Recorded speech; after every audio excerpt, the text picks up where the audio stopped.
Everybody, what is going on? I am Maximus Rex and this is Big Baby Reviews. Today is Eric Larsen Day. It is Saturday. Hope you're having a great weekend. So we're looking at the next issue of the Savage Dragon, issue number 14, cover dated October 1994. And thankfully we were past all the weirdness of issue 13 of the Savage Dragon. We're going to leave that to better people to sort out and move on with issue number 14 and back into regular Savage Dragon continuity. One thing I want to say, I've mentioned a few times how I find the coloring on some of these covers early on in the series are kind of dark. From my unboxing of later issues, probably starting somewhere around the 20s, I feel like someone finally understood and lightened up the colors on the cover and also within the comic. Kind of in between here, because this kind of burst of orange back here I think works really well and helps to contrast Vanguard, who's got some kind of darker blues but also some lighter blues with the reflections here on his muscles. But then, the bottom half is very dark. The background lightens up a little bit with the blue, but not so much. And, this Savage Dragon, the highlights are very light as far as the green goes, but then, the darker areas are very dark green.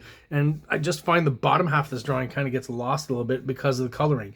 Eric Larsen is a great artist and definitely knows, visual clarity and how that works. So I find it's the colors here that are kind of muddying up the artwork a little bit, and that'll be remedied, like I said, in a few more issues. The covers will start to brighten up a little bit, because I definitely think more of this could have been applied down here to make more of the elements in this background and the Savage Dragon pop out a bit more. One thing I will say, it's a great cover overall. I think very dynamic.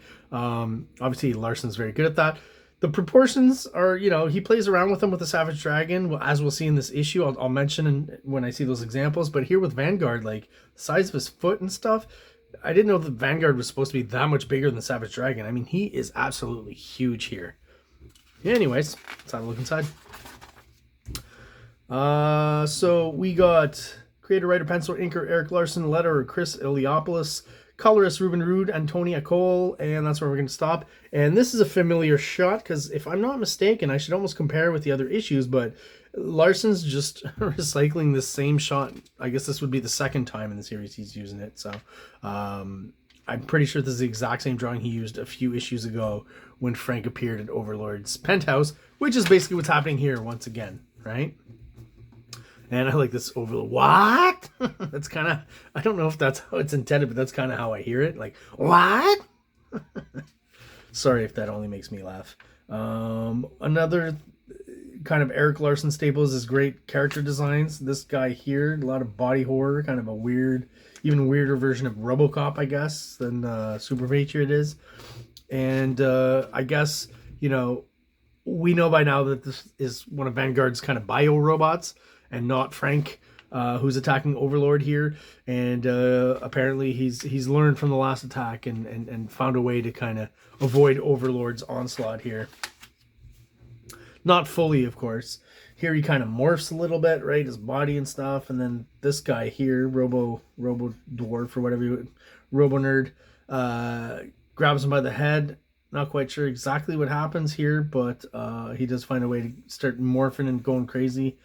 Kind of showing us the different forms he's taken up to this point. Pushes this Robo Nerd away and is able to escape once again. So at this point, they know that it's not actually Frank Castle, right? They know it's this bio whatever thing. So Skullface, sir, I have a mission for you.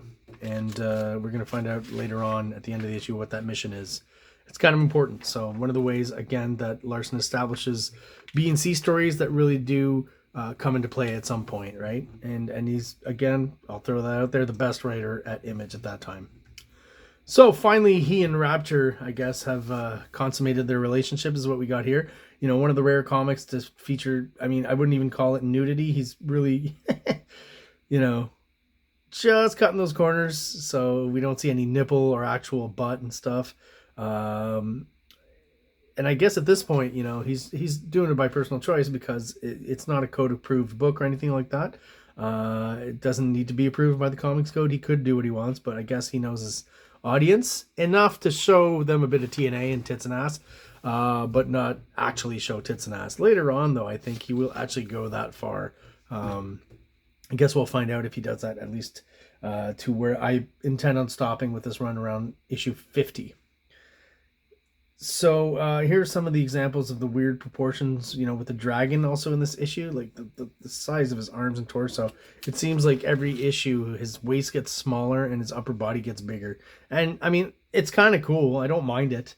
It makes sense that a guy like that would have those kinds of proportions, right? He's a superhero-y kind of character. And so what's all the disturbance that these cops, Savage Dragon and Raptor, get interrupted in their coital moments? Well, we got Vanguard here fighting Star, apparently. Or at least Star is trying to fight Vanguard. If I'm not mistaken, we're going to find out that that's not actually Vanguard. That is our bio-whatever robot who's taking the form of Vanguard. And now Savage Dragon shows up, so he takes his form. And, of course, it creates that clone confusion for Raptor. Actually electrocutes Savage Dragon here. I like the coloring in these few pages here where, everything kind of turns... purple and orange, right? A lot of the most of this is almost monochrome, right? Pretty close to it. There's a bit of green on the Savage Dragon, but it's mostly orange. Then we go into like these kind of, don't quote me on this because I'm slightly colorblind between reds and purples, but I think these are blues and blues and purples here, right? That's what I'm picking up, and some more orange. I think the color scheme really helps these pages here. Kind of a twisted body horror image once again here. Pretty cool. Well done. Also appreciate just this little insert that, pretty much every issue has a pinup, and not just a pinup, but a poster, right? And I'll turn that one vertically so we can have a quick look at that. And this is by Andy Smith and Randy Elliott. Gotta say, Andy Smith, always thought of him as basically a Bart Sears clone, right? Both those guys are almost interchangeable. Like, it would be hard for me with some illustrations to know who did what, and they've even drawn together and stuff at some point. So man, like, he's really, really, it's not like a Rob Liefeld clone where you can kind of tell it's not exactly the same. I do feel with Andy Smith, he's pretty much nailed it. The musculature and stuff, and the finish and the detail just screams Bart Sears. He's a perfect clone of Bart Sears. I think in more recent years he's pulled away from that a little bit, where his style's a little more distinctive, but the anatomy and stuff is definitely still that Bart Sears construction. Next issue, another awesome poster, so I guess he wasn't quite sure exactly who would be the subject matter and who would be the artist of that next poster, so best to not promote something that you can't deliver on, just like in wrestling, right? So Vanguard shows up. He has to pick up his biomechanoid robot thing, and we've got She-Hulk creeping in the background. Not quite sure why. Kind of an odd choice to just have her there and walk off. They didn't realize she was there. And then we get an odd sequence here where, this firefighter busts out and this guy is not breathing. So there was a fire. And, Alex helps out, comes to, and all of a sudden, Alex talks to this firefighter. My name is Alex, Dale Fisher, and he's pretty forward. Do you want to get some coffee or something? Almost on a date there, basically. So I guess Alex will now have a love interest in the series. We get a bit of a sequence here relating back to Mrs. Radamsplat. I forget her name, her last name, but that old lady who thinks the Savage Dragon is Rodney. And, I hadn't... These are some of the issues that I hadn't read as a kid. I stopped in and around issue 11 or 12, Jim Lee. I think the Jim Lee actually crossovers where I stopped as a kid.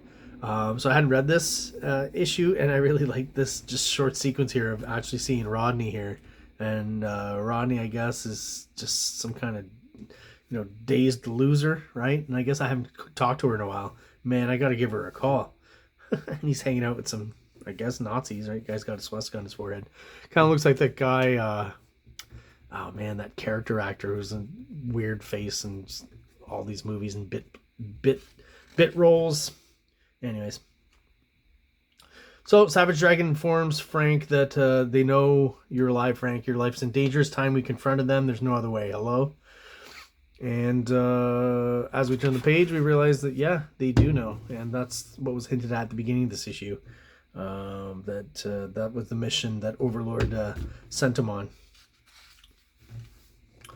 And just finished off this issue. We got this police officer. A lot of low-life freaks have been crashing here. We have reason to believe your fugitive octopus man is, are you listening to me? Sorry, I just had the strangest feeling. So Savage Dragon busts in, and just a very subtle bit of storytelling. Kind of a little sluggo comes back here, and if you've read prior issues, you kind of know what that means. It means that Savage Dragon is now possessed by this little leech, this little slug, and is taking control of him. And then we get a cool kind of, you know, menacing shot of Savage Dragon and Erik Larsen pulling out the old screen tones once again, which he hasn't done much in the last few issues, but it's nice to see just this little bit of spread on the forehead, and the background here I think looks pretty cool. Some dramatic shading on his face. Very nice. So, the deadly duo, Peter David and John Byrne, had absolutely nothing to do with this comic. On the other hand, Erik Larsen, Andy Smith, and Randy Elliott did one heck of a job. I think I've seen this ad before. I may have commented on it. I do think, honestly, it's a little stupid, you know, to throw in those big names and have them take up so much real estate and then them not being involved just for a joke. Yeah, not sure it's the best way to sell your comic. Hey, it's not these other guys that you thought maybe did this and you like. Savage Dragon letter page was always super long. And there you have it, guys. That's the end of the issue. That's the end of my review of Savage Dragon issue 14 by Erik Larsen. Hey, if you have any questions, comments, concerns, please let me know. Little tidbits, information about this issue or anything else about the Savage Dragon or Erik Larsen, let me know in the comments below as well. If you are subscribed and you're still watching the videos, I really appreciate the fact that you are. Thank you so much. If you're watching but you're not subscribed, please do so below. It takes only but a second for you, and it really helps the channel get out there to other like-minded people, helps us grow, and send out the message of comic books to people out there in internet land. So thank you so much for watching, and have an awesome day. King Comics presents Big Baby, Volume 1, Issues 1 to 13, 204 pages of story and art. King Comics also presents Star Crasher one-shot, 32 pages, cosmic sci-fi surrealist adventure. You can find these fine comics at kingcomics.ca, at MaximusRex13 on Instagram, or on Facebook, MaxRex or Big Baby. Lie!